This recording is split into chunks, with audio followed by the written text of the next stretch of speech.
Radio قطر ہے۔ اب آپ نثار احمد انصاری سے اردو میں خبریں سنیے۔ پہلے اہم خبروں کا خلاصہ۔ اسم امیر کی ہدایات کے عین مطابق 2 فیلڈ ہاسپٹلز عراق پہنچ گئے۔ اسم امیر نے سوڈان کے صدر کو ایک تحریری پیغام ارسال کیا جو 2 طرفہ تعلقات کے بارے میں ہے۔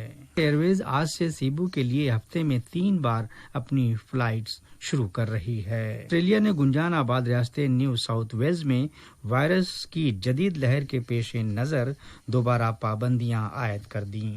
خدمت ہے آج کا پہلا نشریہ۔ بسم اللہ الرحمن الرحیم۔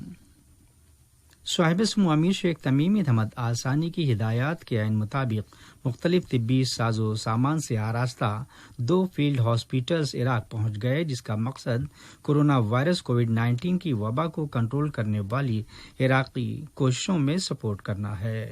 عراق کے نائب وزیر صحت و ماحولیات جاسم الفلاحی سمیت متعدد سینئر آفیسران مذکورہ طبی امداد وصول کی۔ اس موقع پر عراقی وزیر نے اس میڈیکل اسسٹنس کے لیے صاحب اسم امیر اور ریاست قطر کا شکریہ ادا کیا۔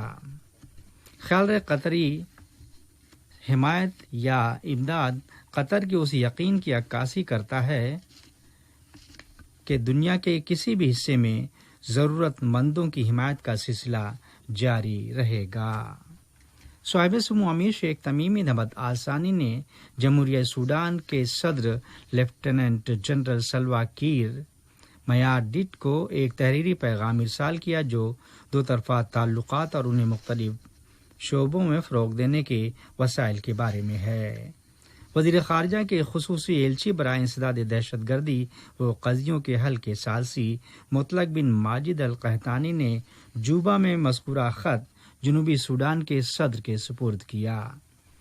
ایلچی نے سوڈانی صدر کے نام صاحب اسم امیر کی جانب سے خیرسگالی کا پیغام پہنچایا، جس میں جنوبی سوڈان کی عوام کی مزید ترقی و فروغ کے لیے نیک خواہشات کا اظہار کیا گیا ہے۔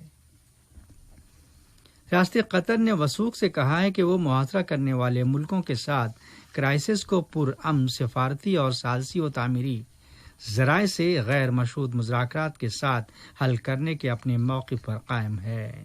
قطر نے مزید زور دے کر یہ بھی کہا کہ موجودہ ناکہ بندی جسے 3 سال ہو گئے ہیں غیر منصفانہ، غیر قانونی اور اقوام متحدہ کے منشور بین الاقوامی قانون کے اصولوں اور انسانی حقوق کی خلاف ورزی کے ساتھ ساتھ عوامی مفاد کے لیے باعث زحمت ہے۔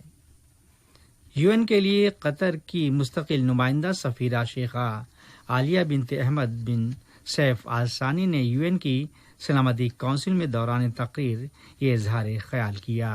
اس ورچوئل اجلاس کا انعقاد مشرق وسطیٰ کے حالات پر بلایا گیا تھا، جس میں فلسطینی موضوع بھی شامل رہا۔ قطر کی وزارت تعلیم و اعلیٰ تعلیم کی طرف سے پرائیویٹ اور سرکاری اسکولوں سمیت کنڈرگارٹن کے طلباء کو مرحلے وار کلاس روم سے دوبارہ رجوع کرنے کے لیے ایک 6 مرحلہ منصوبے کا اعلان کیا گیا ہے۔ قطری کمیٹی برائے غازہ آباد آبادکاری کے چیئرمین سفیر محمد العمادی نے تصدیق کی ہے کہ قطری فنڈ برائے ڈیولپمنٹ کے تعاون سے کمیٹی کل سے غازہ پٹی کے ضرورت مند خاندانوں میں نقدی کی صورت میں معاونت کی تقسیم کے عمل کا آغاز کرے گی۔ سفیر العمادی نے یہ بھی واضح کیا کہ غازہ پٹی کی پوسٹ آفیسز کے ذریعے تقسیم کے امر پر عمل درآمد ہوگا، جس کے مطابق 1 لاکھ خاندانوں کے ہر خاندان کو $100 دیے جائیں گے اور یہ سلسلہ بدھ تک جاری رہے گا۔ قطر نے ایکسیپشنل یا غیر معمولی انٹری پرمٹ متعارف کیا ہے، جس کے تحت کووڈ-19 کی وبا کے سبب اپنے ملکوں میں پھنسے ہوئے رہائشیوں کو قطر لوٹنے کی سہولت فراہم کی گئی ہے۔ یہ سروس قطر پورٹل پر دستیاب ہے اور انٹری پرمٹ حاصل کرنے کے لیے 1 اگست سے درخواستیں دی جا سکتی ہیں۔ اس جز وقتی سروس سے امپلائرز، کمپنی، سرکاری یا پرائیویٹ سیکٹرز کے ملازمین کے علاوہ رہائشی اور ان کے افراد خانہ کے لیے انٹری پرمٹ کے لیے درخواست دی جا سکتی ہے، جو قطر واپس لوٹ سکتے ہیں، لیکن QID کا ہونا لازمی ہے۔ قطر ایئرویز نے کووڈ-19 کی وبا کے بیچ سیبو فلپائن کے لیے ایک نئے مقام کے لیے مزید لچک کا مظاہرہ کیا ہے۔ وادر قومی ایئر لائن برسبین، آسٹریلیا اور کینیڈا جیسے کئی ملکوں کے لیے وہاں کے شہریوں کو ان کے گھروں تک پہنچانے میں گلوبل نیٹ ورک کے ساتھ اپنے تعاون کو پچھلے کئی مہینوں سے جاری رکھے ہوئے ہے، اور آج سے قطر ایئرویز سیبو کے لیے ہفتے میں 3 مرتبہ اپنی فلائٹس شروع کرنے جا رہی ہے۔ وزارت صحت نے کل بروز جمعرات کووڈ-19 کی وبا کا شکار 377 مریضوں کے صحت یاب ہونے کا اعلان کیا تھا، جس کے بعد قطر میں وائرس سے شفا پانے والوں کی مجموعی تعداد 1,05,018 ہو گئی، جبکہ وزارت کے مطابق وائرس کے نئے کیسز بھی سامنے آئے ہیں اور ایک شخص کے انتقال کی رپورٹ ہے جو زیر علاج تھا۔ خبر کے مطابق تصدیق شدہ تمام نئے کیسز کو آئسولیٹ کرنے کے بعد انہیں درکار طبی کیئر فراہم کی جا رہی ہے۔ یہ خبریں ریڈیو قطر سے نشر کی جا رہی ہیں۔ کورونا وائرس کے تعلق سے دنیا بھر میں 15.4 ملین افراد انفیکٹڈ ہونے کی رپورٹ ہے، جبکہ اچھی خبر یہ کہ 8.7 ملین افراد صحتیاب بھی ہوئے۔ رپورٹ کے مطابق 6,31,000 لقمہ اجل بن چکے ہیں۔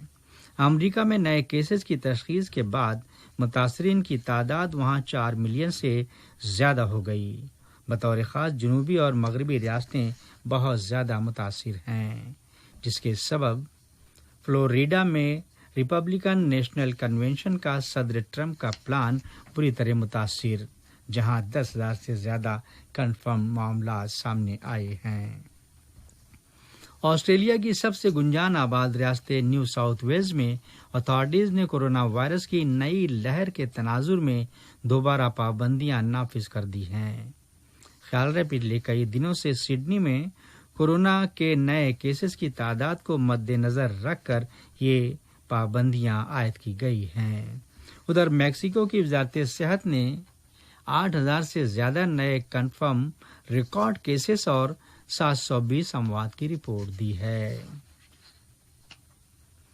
ایرانی ذرائع کا کہنا ہے کہ امریکہ کے 2 لڑاکا طیارے شامی ایئر اسپیس میں ایران کے ایک مسافر بردار طیارے کے بہت قریب آ گئے تھے، جس کی وجہ سے پائلٹ کو فی الفور آلٹیٹیوڈ یا اپنی اڑان کی بلندی کو تبدیل کرنا پڑا تاکہ تصادم کو درگزر اور مسافروں کو زخمی ہونے سے بچایا جا سکے۔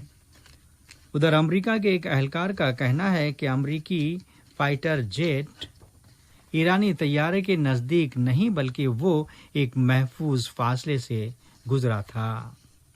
لبنانی ہوائی اڈے کے ایک آفیسر نے بتایا ہے کہ کل شام بیروت میں معمول کے مطابق فلائٹ لینڈ ہوئی۔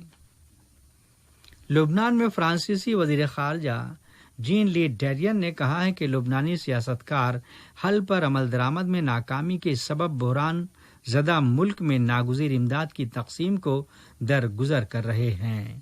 ان کا مزید کہنا تھا کہ فرانس لبنان سمیت اس کے تمام شرکاء کے ساتھ مکمل طور پر موبلائز ہے، مگر اس امر کی سنجیدگی سے ضرورت ہے اور اصلاحات کے اقدام سے رجوع کیا جانا چاہیے۔ اور چین نے کہا ہے کہ رواں ہفتے کے دوران ہیوسٹن میں اس کے سفارت خانے کو امریکہ کی طرف سے بند کیا جانا تعلقات پر انتہائی نقصان دہ اثرات کا جواز ہے، نیز اس کا جواب دینے کا عزم ظاہر کیا گیا ہے، تاہم تفصیل نہیں بتائی کہ وہ کیا کرے گا۔ پھر بھی خبروں کے مطابق جنوب مغربی شہر چینگڈو میں امریکی سفارت خانہ بند کیا جا سکتا ہے۔ یاد رہے منگل کے روز واشنگٹن نے چین کو 72 گھنٹوں کے اندر سفارت خانہ بند کر دینے کا حکم دیا تھا۔ ان حالات کے سبب دنیا کی 2 سب سے بڑی معیشتوں کے بیچ ڈرامائی طور پر کشیدگی میں مزید اضافہ ہو گیا ہے۔ آج کا نشریہ ختم ہونے سے پہلے اہم خبروں کا خلاصہ ایک مرتبہ پھر سماعت فرما لیجیے۔ صاحب سمو امیر کی ہدایت کے عین مطابق 2 فیلڈ ہاسپٹلز عراق پہنچ گئے۔